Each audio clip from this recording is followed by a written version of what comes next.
I had felt all this pressure. I remember talking to somebody, and I literally lived 10 blocks from the ocean at the time. And I saw the beach 2 times that year.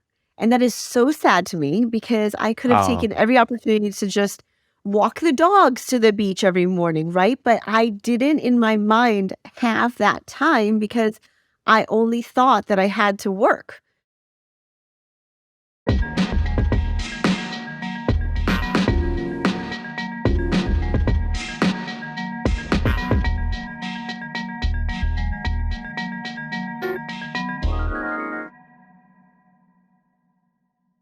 today I am excited to be talking to Amy Tangerine. She is a creator I was lucky enough to spend some time with earlier this year.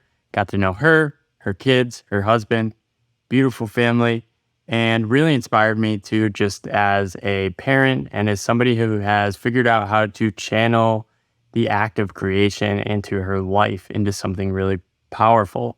She created the book Craft a Life You Love, which is a really cool book. It's like this hands-on workbook plus all these feel like you're more precise and synthesized than me in saying similar things I wrote about in my book, but basically summed up by this line you repeat many times. Creation is not a luxury, it is a necessity.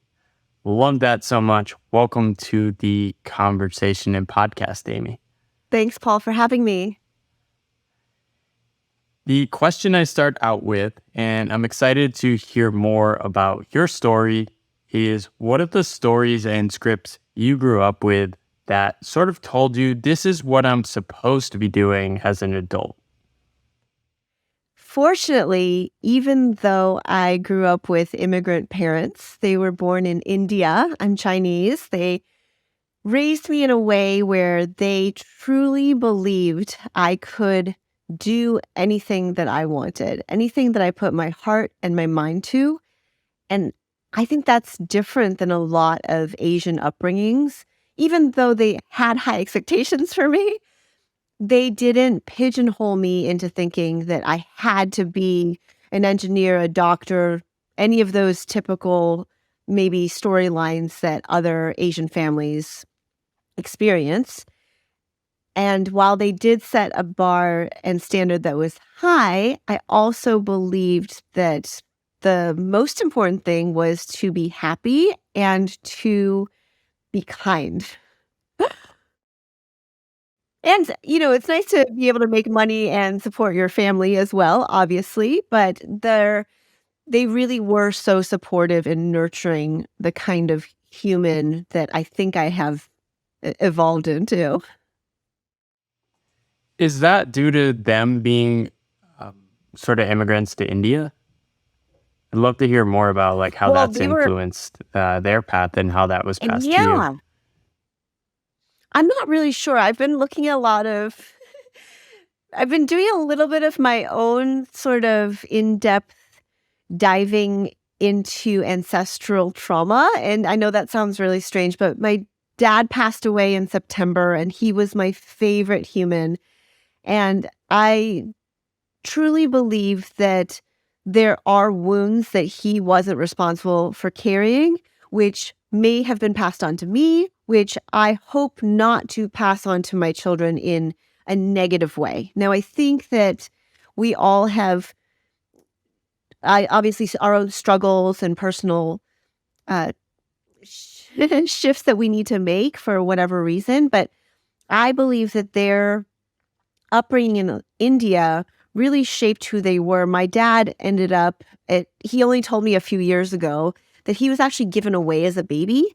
So he was the Wow. sixth or seventh child, and he was born in India, and he was given away to a family who couldn't have kids. And it was really kind of shocking because, that is a trauma. He was given away as a baby. His mom had to take a train to go deliver him to another family.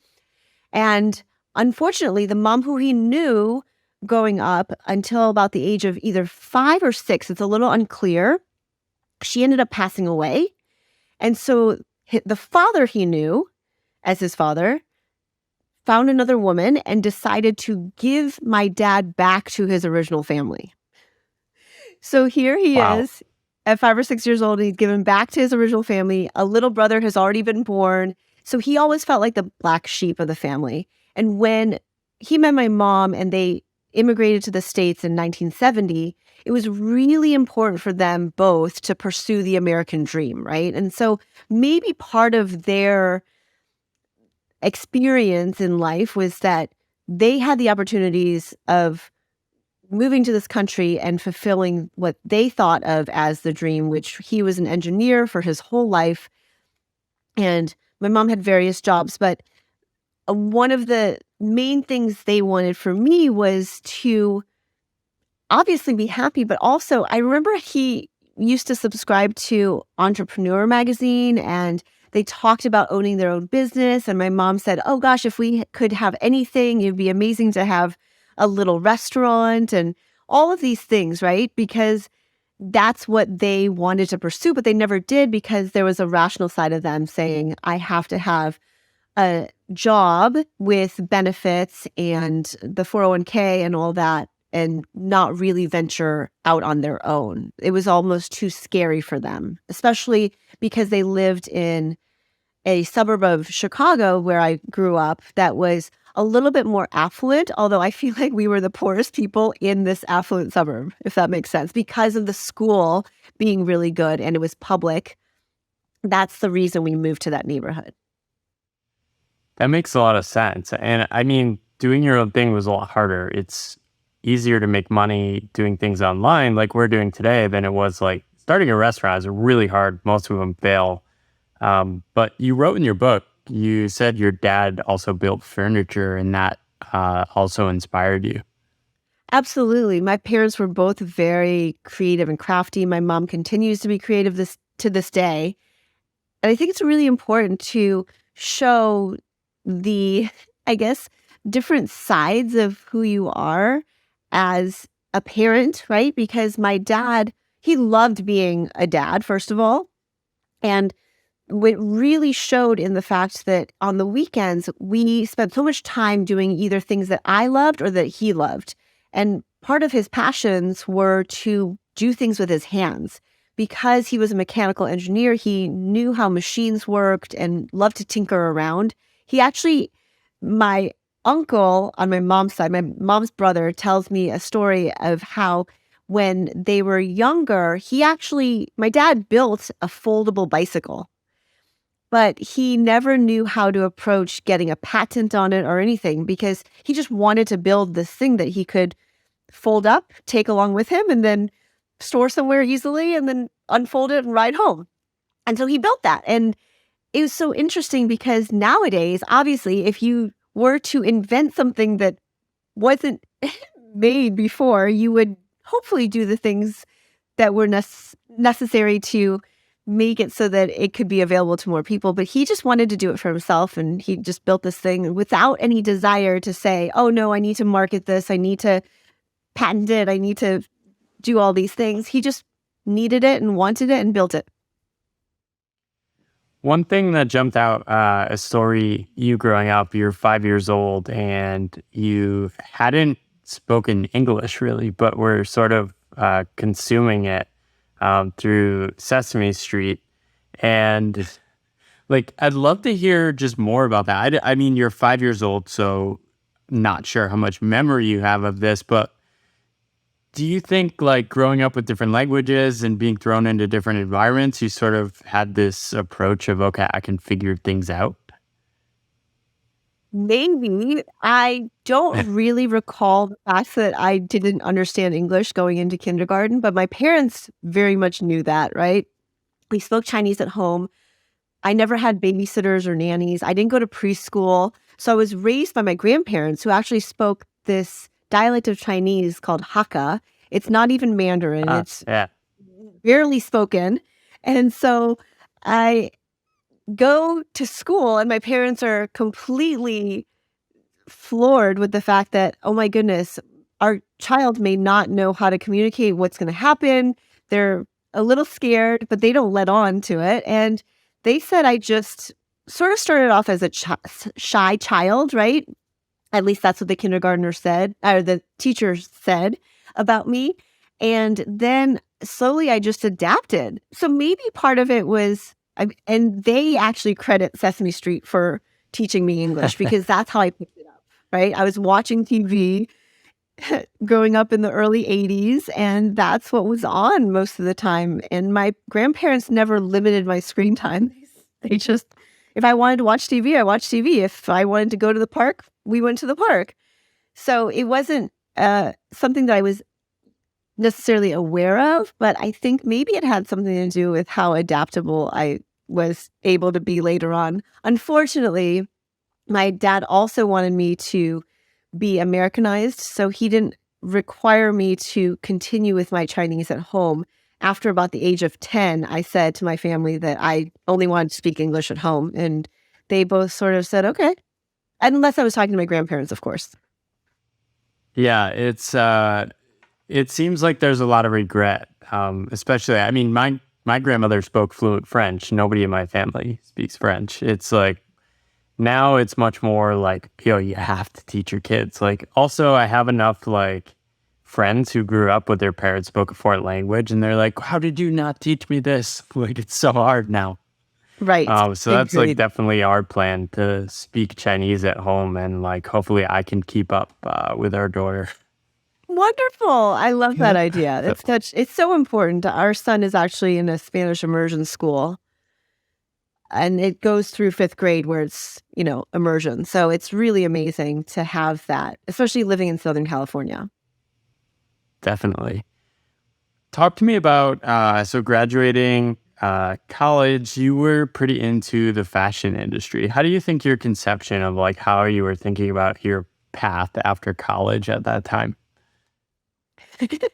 I don't know that I had much of a plan other than the fact that I knew that I didn't really want to be a fashion designer, which is kind of interesting because I ended up transferring from Georgia Tech to a small school to do fashion design and marketing.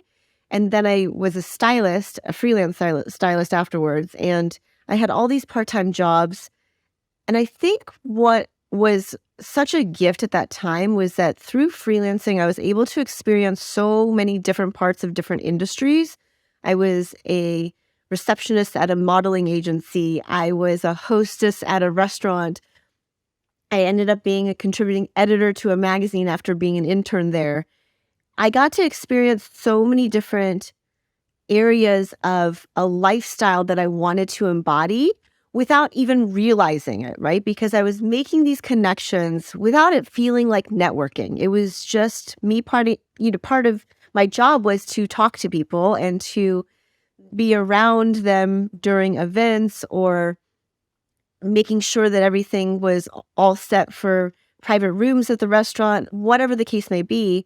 And while I was answering phones at the modeling agency, a photographer who kept coming in said, "Hey, do you want to try fashion styling?" And I said, "Sure." And we just went from there. He sort of told me and explained what a fashion stylist did, and we put together this first photo shoot with elite models, and we filmed it at a restaurant that I worked at.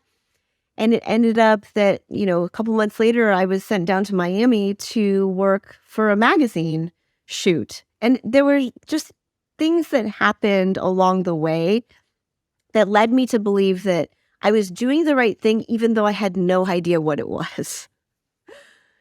It just felt good at the time.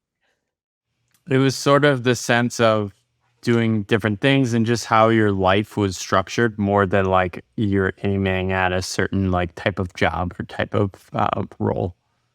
Yes, exactly. I think the goal too was maybe in my mind to be able to make money doing what I love and experience it in a way that delighted others.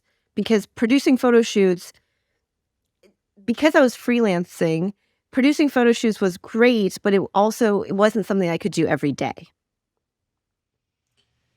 When did the seeds of doubt about like staying on that sort of path indefinitely start to creep in? I don't know that honestly at that time, I'm not sure I had that much doubt because I feel as though my time during the day when I didn't have work necessarily, I was always busy doing something. I was always busy making something. And I somehow kept pretty busy as a freelancer because if we weren't working on print shoots, then we were doing our own projects. So whether we were getting paid or not, we were working together, coming up with these concepts, executing them. And as a stylist, you have to shop, you have to pick up the clothes, you have to style them, and then you have to return them. So I kept myself pretty busy. And then at night I ended up being cocktail waitress at 2. And I don't know that there was a lot of time for self-doubt. To be honest with you, self-doubt didn't really creep into my life until probably my late 20s. Yeah, and that's when your 1/3 life crisis started. Yes. Yes, I missed the quarter life crisis, right? That a lot of people, I think I maybe had the some people same talk thing. about. I had a one Did you? third life Yeah. crisis at age 32. Yeah. Well, Okay. unless we live to 120, then maybe it's Well, quarter life. hey, you know what? You never know. I mean, I think for me, 90 years old is a good goal. And if I live that long in a healthy, happy way, I'm fine. So yeah, right before turning 30, for some reason, no other previous birthdays had really affected me that much in a negative fashion. And that one really hit hard. I was ending a relationship when I don't know, I guess I had just turned 29 and was ending a relationship of 4 years. My business was shifting gears. I was moving more towards scrapbooking and paper crafting and trying to find myself. I felt a little bit lost. I even went to Thailand on a retreat that was called Find Yourself. And I really was in this exploratory phase because that's about the time that Tim Ferriss's book came out, I believe. The 4 Hour Work Week had just come Oh, out. wow. Oh, 07. And is that right?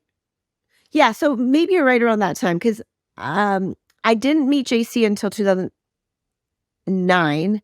So is that right? Yes. Sorry, I'm doing the math right now. I turned 30 in '08.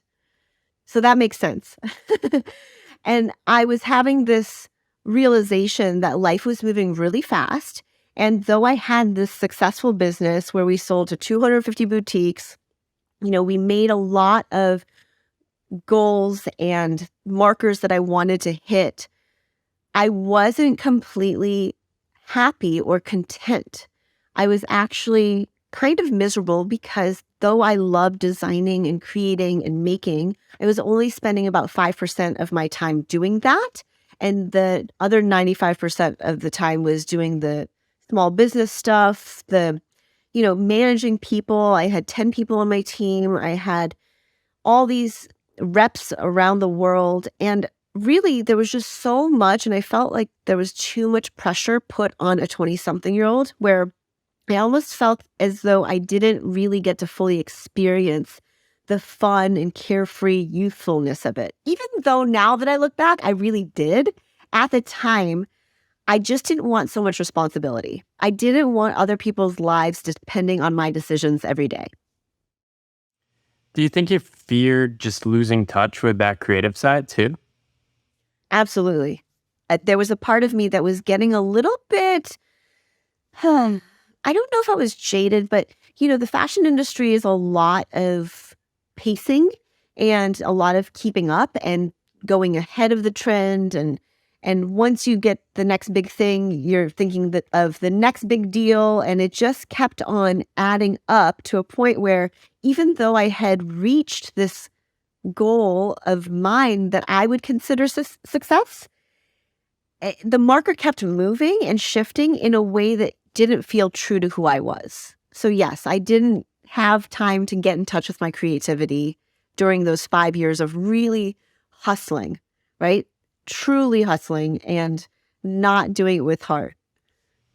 Yeah, and for the listeners, what specifically were you selling? And I'd love to hear like what were some of those milestones? Were they like sales numbers, and then like how did you actually process those? Yeah, so I think that in my head, I calculated those goals as markers that really were around numbers, but also how I felt. And I was doing embroidered t-shirts, hand embroidered t-shirts that started off just, with a few people stitching them for me. And then every year we basically doubled or quadrupled. So just to give you an idea, I think it was Wow. 2006, we And that's shipped so hard third. for a retail store with like inventory and Well, stuff. yeah, so we were actually wholesale. So we sold our t-shirts Oh, to okay. retailers. And at that time, there weren't that many online stores. And Fred Siegel was really big. Kitson was a really big store in LA. We sold to Nordstrom, Bloomingdale's. But just to give you an idea, out of my 3-story loft in Santa Monica, it was a live work loft. We ended up shipping 30,000 hand stitched t-shirts one year. So hand Wow. embroidered, right? And some of them were actually machine embroidered, but they had to be hand cut. So it was this reverse applique technique that I had learned and really enjoyed doing. But I found myself making the sample and then I would pass it on to other people. And it was just so rewarding in so many ways. And I am so grateful to have had all these talented people working with me who knew how to do this handicraft art that is sort of lost, right? And to find people in LA who really took so much care. And the most that some people could make was only 12 shirts in a day. Okay. So just to give you an idea, we paid very well. And so the t-shirts had to be a premium price. And then the boutiques would sell them. And at that time, they had no problem selling $75, $80 t-shirts at all. And because they were selling jeans that were $200, $300. So Wow. the market was there. We were there at a really good time. But I think that the burnout was real and it was unsustainable in a way where we had sales reps throughout the country who were doing very well too. I was selling to department stores. We sold to 250 stores around the world. And it just got to a point where I couldn't come up with more ideas without branching away from doing the hand stitching and doing the hand cut elements that I loved so much. Yeah, that's so amazing. And it's really fascinating to read about how once you stepped away from that or hit pause, a lot of things opened up, right? So this happened to me too. I feel like I'm on like a parallel timeline behind you. It's like I left my job, I sort of like went to zero, created space in my life, and then I meet my eventual spouse, and like we're now like having a kid, and like these things sort of just like open up. It seems so obvious now, but I think if I had kept grasping to my past path, I don't think these things would have opened up. So what was it like leaning into that space and sort of hitting pause on things that make sense to keep doing, but you can't So really scary. explain why you have to do it? So Yeah. scary. And probably the time that I fought with my mom the most, right? Because why wouldn't you take orders from stores when they're trying to give you money and saying that they have budget and they want you to give them, the 300 shirts that they usually order? Why wouldn't you take that money? Well, a few things also happened while I was at these trade shows. I noticed that the numbers were going down a little bit. We weren't getting as many orders. There weren't as many new stores coming by. And I just had this sense of, gosh, I'm not really enjoying this process any longer. How long can I really sustain this? And they say that 80% of your business comes from 20% of your accounts. So I really wanted to focus on those 20%. And at that time, they were yoga studios, there were spas, there were hotel stores. And so shifting gears, I got a new sales rep in LA who focused on those and it was great. And I only stepped out a little bit and I don't think I hit pause necessarily. I extricated myself, but didn't let it be known to the public. And at the same time, I tried to keep that 20% of my client base happy while also really finding what would be fulfilling to me on a personal level, not as a brand, just as a person, right? Because I had felt all this pressure. I remember talking to somebody, and I literally lived 10 blocks from the ocean at the time. And I saw the beach 2 times that year. And that is so sad to me because I could have Oh, taken every opportunity to just walk the dogs to the beach every morning, right? But I didn't in my mind have that time because I only thought that I had to work. So uh, now obviously I have a different perspective on all of it, but hopefully that kind of wisdom that you and I have gained can be shed on somebody else that realizes, life needs to be more dynamic, right? We need to find out what is in alignment with our own values and then head in that direction. Even though our course may be kind of wavy or we might go in circles sometimes, it's okay. That's actually better than feeling like you wasted X amount of years of your life. yeah. What were some of the things that you started doing in that time period? Did you start leaning more into writing and scrapbooking and other things like that? Totally. I fell in love with scrapbooking. I loved just taking the time to make something with my hands. I printed photos. I would just have these little journals that I kept. And that's something that I used to do a lot when I was younger, but I sort of gave it up with work and my own business and running my own business. So I told myself that I would take a 6-month sabbatical. And I didn't know how that was going to happen, right? But fortunately, I had saved enough money. My mom was helping me run the business, and I took the time to travel a little bit because I also had the chance to move her in with me instead of paying her rent and also my rent. So I just moved her with me to help take care of the dogs. And my theory was that if I had to pay $2,000 in therapy and travel, it was worth it to have her living in my same house instead of spending that money on her rent. And so I justified it that way and ended up going to Thailand. I took a trip to China, and my grandfather on my dad's side, actually, he passed away when I was little, but he was being honored because of his relationship he helped bridge the relationship between India and China. And so they were honoring him at a few museums in China, and my dad had never been. I had never been. So we took a trip in Wow. 2008, and it was just such a wonderful experience being able to share those important memories and I'm sorry I didn't answer your question earlier about the milestones in my business. I feel like they are so far behind now, and when I talk about them, Yeah, we um, don't need this. yeah, You don't it's need just to so spend time on those. yeah, I'm sorry. I just That says it realized all. that I I mean, cannot that answer says that it all. That question. you're just like, ah, whatever.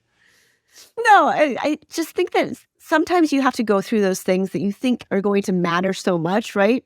For example, Right. Cindy Crawford showing up in my tank top in Glamour magazine was a milestone. I really am so, awe-inspired by that. And I think it helped me gain a sense that the business was the right direction to go in because that was early on. And then there were other milestones that I hit too. But most of the time, they were monetary. And even when you hit, okay, I want my business to make $1 million. Well, we hit that. And guess what? It didn't feel as Did, good or fulfilling as I thought it would. And I had to take that opportunity to really take a moment to go within and say, what is going to be fulfilling for me? What does it really matter? Because after you get to a certain point, too, it's not like your profit margin grows that same exponential way, right? You actually end up having to spend more to probably sustain shrinks a making bit. more. It does. So I would took that time and I tried to do a sabbatical, but then I ended up, creating my next thing, which was through scrapbooking. Yeah, I'd love to. I wrote down this note to myself while I was reading your book, like scrapbooking as contemplation. Does that resonate with you? It seems Oh, like, oh, it so does. I have to tell you, it completely does because scrapbooking and memory keeping gives you an opportunity for reflection, right? You're pausing, let's say, when you're taking the photos to remember. And I love that we took a photo together when we were in Portland.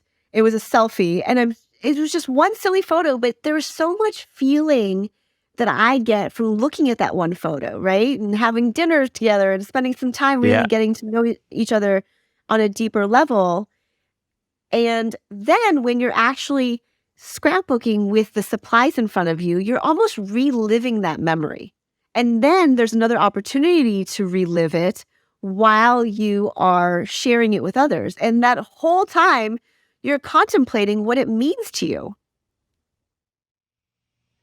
Yeah, it seems like on creative paths, it seems that everyone needs some sort of mode they can drop into in which they can reflect on what they're actually doing. Because the weirdness of being on a path like this is that you have no idea where you are and where you're headed. And the reflection sort of like helps you figure out what you've actually done. Did you experience a similar thing in writing your book as well? Absolutely. Yeah. The process of writing my book was actually very healing and therapeutic because it was at a time where I probably didn't have set aside time to write a book, right? But I had come across so many people who wanted to hear my story and who could take nuggets of wisdom and learn from them as I was sharing it. And so I thought, okay, well, I should write a book, but there's already an author named Amy Tan, and who's going to be interested in my story, and what is it going to be about? And I didn't know how to structure it. Right, this is where those annoying little voices in your head get to you, and instead of just taking that first step of saying, "Hey, I'm just going to start writing and seeing where it goes," I got caught up in, well, I don't know how to do a book proposal. I don't know how to write an outline. I don't know how to do these things. So I would just do journal entries, and being able to have a blog since 2007 really helped that writing practice become cemented as part of my daily ritual. And that helped, say, propel the need to just spend 15 to 30 minutes a day writing something. And those words add up, as you know. Taking a book, taking those words and putting them into book also takes a long time. And the craziest, I guess, catalyst, well, not so crazy, but I didn't expect it. At the time that I was thinking about writing it, I found out I was pregnant with our second child. And so Jack was about 2.5 or 3. I think he was 3. And I found out I was pregnant. We were delighted. And so I was like, oh, okay, I'm just going to put the book on hold. I'm just going to prepare for everything else. And we found out at, I think, the 8-week appointment that the baby had no heartbeat. So that was a big Huh. rush of air just taken out of our sails. And we just completely felt like we were, or I should speak for myself. I felt as though I was very lost because it was so unexpected. I just didn't think, Mm. because Jack wasn't planned. And I had such a good pregnancy with him. He was a healthy, wonderful baby. And then I just had no idea. So I was floored when the doctor said that. But he also said, sometimes nature knows better than we do. And I remember thinking at the time, like, oh gosh, I always think that there should be a reason for everything. So I was trying to find the Mm. reasons.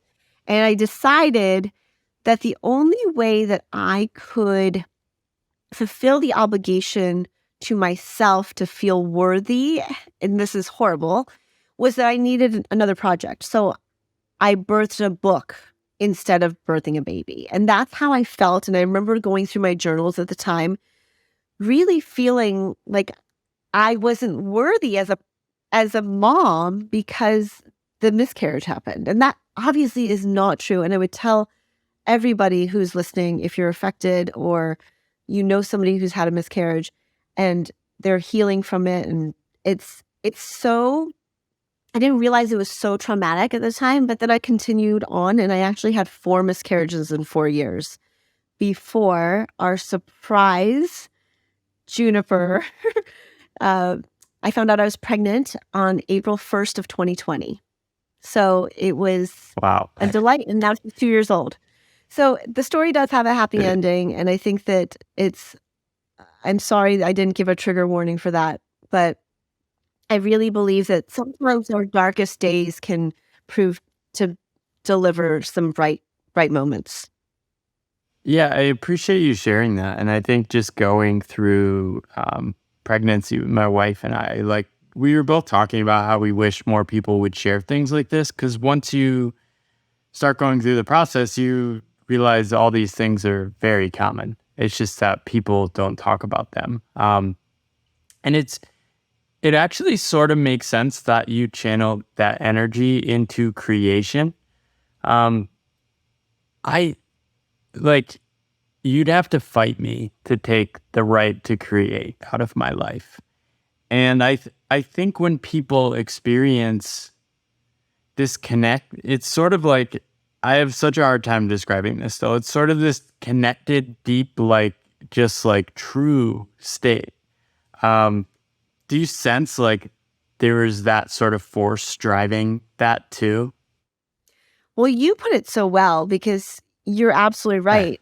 I think it's a necessity. I think creation is a necessity. And the beginning part of my book, I have this permission slip, right? And if it's okay, I'm just going to read it. Yeah, I love It that. says, "This is your permission slip." It gives you a place to date and to write your name. "The most important part of my day is the part where I take care of myself and feed my soul. I cannot be the best partner, the best employee, the best boss, the best parent, or the best friend if I am not at my best. Therefore, I have permission each and every day to pursue my craft in order to take loving care of myself and be my best self for the most important people in my life." And then there's a line to sign. I love this because I always say you don't need permission to do things, but now I can just direct them to your permission slip.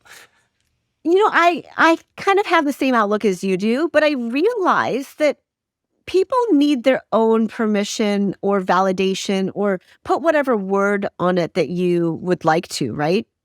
I, of course, was worthy of being a mom and being a human, even though I had had this miscarriage, right? But to prove to myself, I almost needed that permission to say, hey, I am going through something right now and I don't know how else to handle it besides just showing up the best that I can and just doing what needs to be done. And this is what I feel like needs to be done. And I wrote the book at a time where I kept doing everything else because that's just how I knew to function.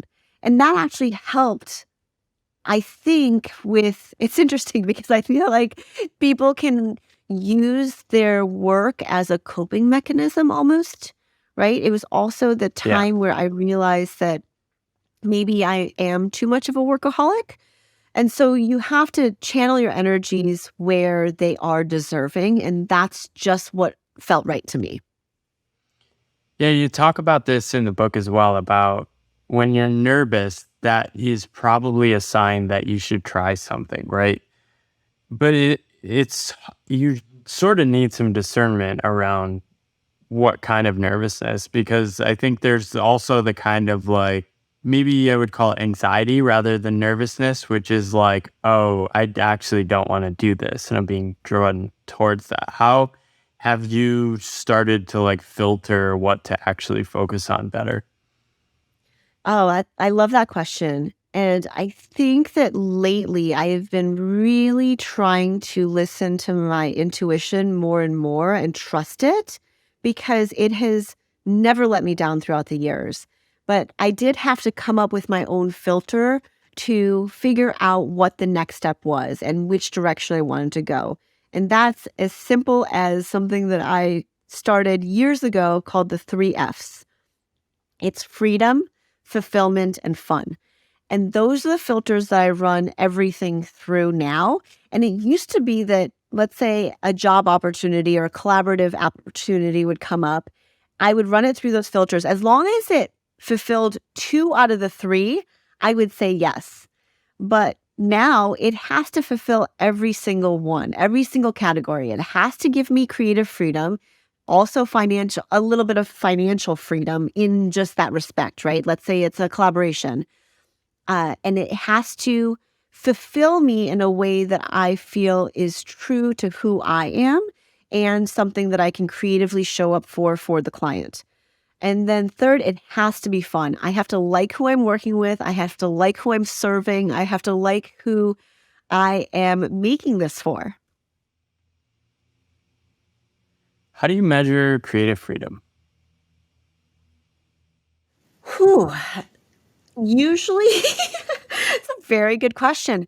I've never thought of how I measure it, but I think that a lot of times, if I get excited about something and I present it to a client, for example, and they say, yes, we trust you, whatever colors you feel like using, run with it, go for it, right? That feels like creative freedom to me. But also, creative freedom comes with constraints built in because you can't have so many options or else you might feel stifled to create something. If somebody was like, oh, yeah, here's your budget, you can make whatever you want, right? And you need sort of parameters within Yeah. what to create.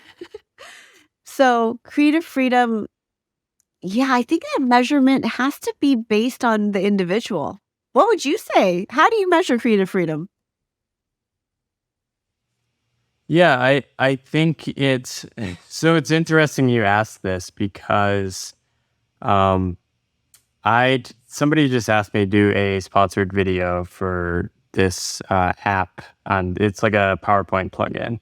And um I sort of embraced it with trust. Like I thought the guy appreciated my creativity and like a fun way to do it. So we like challenged each other to a race. And like he was going to use his AI powered tool. I did it in PowerPoint and like I created this video. I paid for the editor and did this video. And then like at the end, he basically wanted me to mislead people about how fast I did it. And it it like sucked the air out of me. Like it destroyed my soul. It was like, one, I think this is unethical. Two, I can't do this. It undermines everything in terms of how I was approaching this. So like I think it's a learning curve. You try a lot of stuff, you're gonna make mistakes and you're gonna undermine your creative freedom. But I think that's the key of continuing to just reflect and figure that out as you go. But yeah, I don't have that perfect, but that's the thing I'm probably most protective of, right? That's the thing where like I am not going to sacrifice ambition for like creative control or ownership over my ideas. But you learn as you go. You make it up as you go too, right? Had you not said yes to that opportunity and gone through the process, I also, maybe you feel the same way, used to operate at a place where I thought everybody saw things the same way I do, especially when you have a discussion and you Yeah. discuss these points. You would think that you wouldn't have to say, I don't want to make up any lies. I don't believe in stretching the truth of the capabilities of what, right? But that should go without saying. And not everybody has that viewpoint, unfortunately. So I do believe that you have to try things if they feel good. And look, sometimes there's missteps, right? I have made plenty of mistakes in my life that I take as lessons. I take them as learnings, and hopefully I don't repeat them. Yeah, and I think it's we sort of overestimate how complete other people are. Like other people have their own insecurities, which they're bringing to things. And creativity, when you are doing things creatively with people, that is a very vulnerable act, right? So if you've been creating for a long time, you're sort of comfortable with like, okay, yeah, this is supposed to feel weird and uncomfortable. But other people, I think, that can lead them to like really grasp for control and things like that. And that's often where like a lot of the challenges come as a creative person working with others. I think expectations is a huge thing, and I had to really lower my expectations of my own abilities because made me a control freak when I had my t-shirt line. It really did. I really felt that I was a control freak. I didn't like that about myself. I wasn't a perfectionist. I just wanted things done right and done a certain way, which happened to be my way. And I realized that I didn't like the person who I was becoming. And it was so interesting because everybody said they loved working with me and then we still are in touch, right? But I remember feeling like, oh gosh, I shouldn't have been so hard on myself, which made me hard on them, right? Because it's just how it came out. But they don't see it that way. They almost see it as, gosh, we had this opportunity to do so many different things creatively. You pushed us in such a healthy way. And I thought, gosh, really, I feel bad that I put so much pressure on you. And here you were just a part-time person working with me. And I expected you to be able to solve all these things when I really just had those expectations of myself. And I felt like they would be able to handle it. If that makes sense. Yeah. How do you think about this kind of path now with kids? I'd love to hear like how your mindset's changed. And basically, I'm just trying to steal some advice. The greatest gift that you can give your child is presence, right? Presence and truly being with them, okay? Because our need for doing can take over, but we really have to give ourselves that gift of being too. My therapist said a few years ago, you realize you are a human being, not a human doing. Wow. When's the last time you let yourself just be? And I sat there and I was actually kind of mad. I was like, what do you mean just be? And this is also around the time when I realized that I was a control freak. And so I had to do a lot of practices to realize that, really what would happen if you just allowed yourself to just be? And there was so much freedom there that I'm still seeking that kind of feeling every day, right? And just allowing yourself to be, because that's also, presence is the greatest gift that you can give to your child, but also they need to know that you're a happy human being. So you need to still do those things that make you happy too, and find that harmony. Being a good parent is a practice every day. And I realize there's so much you can learn from them, and they are so wise. I have a very old soul in my son, and he is, gosh, such a great teacher. In fact, yesterday he said to me, "You're crazy, but mindful." And I was like, oh my gosh, I am. I am. That's me. I'm totally crazy and I'm totally mindful. Thank you. I started laughing so hard because it was also funny because I said, on a scale of 1 to 10, how crazy am I? And he goes, I'm not going to answer that. I know better. And this was a few weeks ago. And then I said, no, just tell me, because I know I'm crazy. And he's like, 8. And I was like, okay, well, how crazy is your dad? And he's like, 2. And I was like, what? Well, that's why we balance each other out. Here I am, the optimist, thinking that that's a compliment.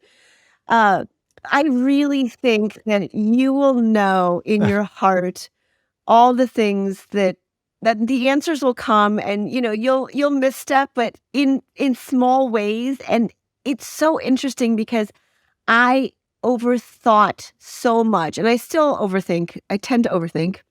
But what I think is so important about being a human is not just taking those flaws that you have, but really trying to be better.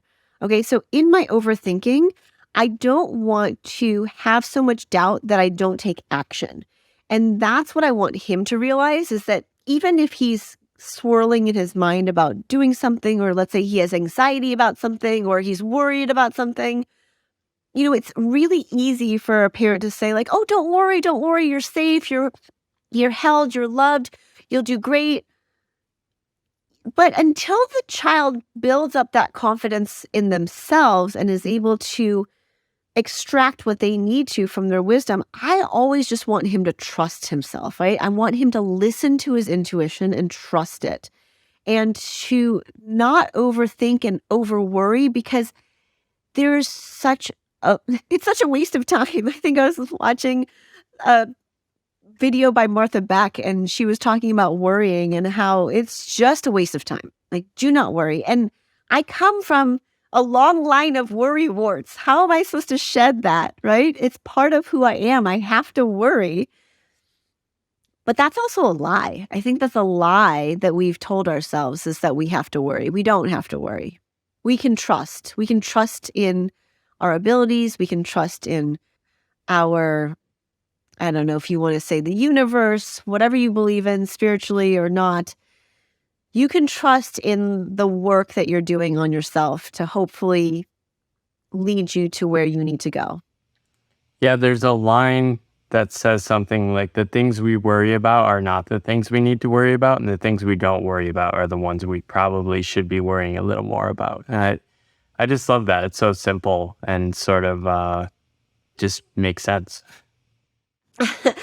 You actually remind me of something that I read a few years ago that I try to tell myself, besides the serenity prayer, which I like to say every day. I also like to remind myself that there are only really 3 things you have control over: the images you visualize, the thoughts you think, and the actions you take. And once you really grasp that, you're able to let go of so much that doesn't serve you. And hopefully I can give myself enough grace so that my child can learn from me, not in just what I say, but actually what I do and what I embody. That's my hope. I love that. Where can people learn more about what you're up to? Do you want to direct people to projects you're working on now? You have so much cool stuff. I feel like I want to dig into it. I'm sure Angie's going to, as we have a little kiddo and start doing more crafts. But where should people learn more about your story? Yeah, so I'm amytangerine.com. I've got the book Craft a Life You Love. I have a new book for kids that just came out in March called Making Memories. And it's an opportunity, I think, for everybody, though it's targeted towards kids ages 8 and up. It's all about practicing mindfulness, learning to journal and scrapbook, and finding calm every day, which is something I think we could all use. And I'm on Instagram. I have a YouTube channel, and I am going to be redoing the studio. So we're getting ready for demo in a few months, and I have to redo it, which is scary, but I am trying not to worry about the little things that I have no control over. Like what happens after demo and they find that it's going to cost a lot more than we think. Amazing. Well, that sounds fun, stressful, and exciting at the same time. I wish you the best. I'm so happy for you and your baby, and I just am so excited for this next chapter. Amazing. Thank you so much, Amy. I will link up and have a good day. Thanks, Paul. Hey there. Thanks for watching that episode of the Pathless Path podcast in video form on YouTube. If you want to see more episodes, you can find links to further episodes up here, or you can subscribe over here. Thank you for your support, and I wish you luck on your own pathless path.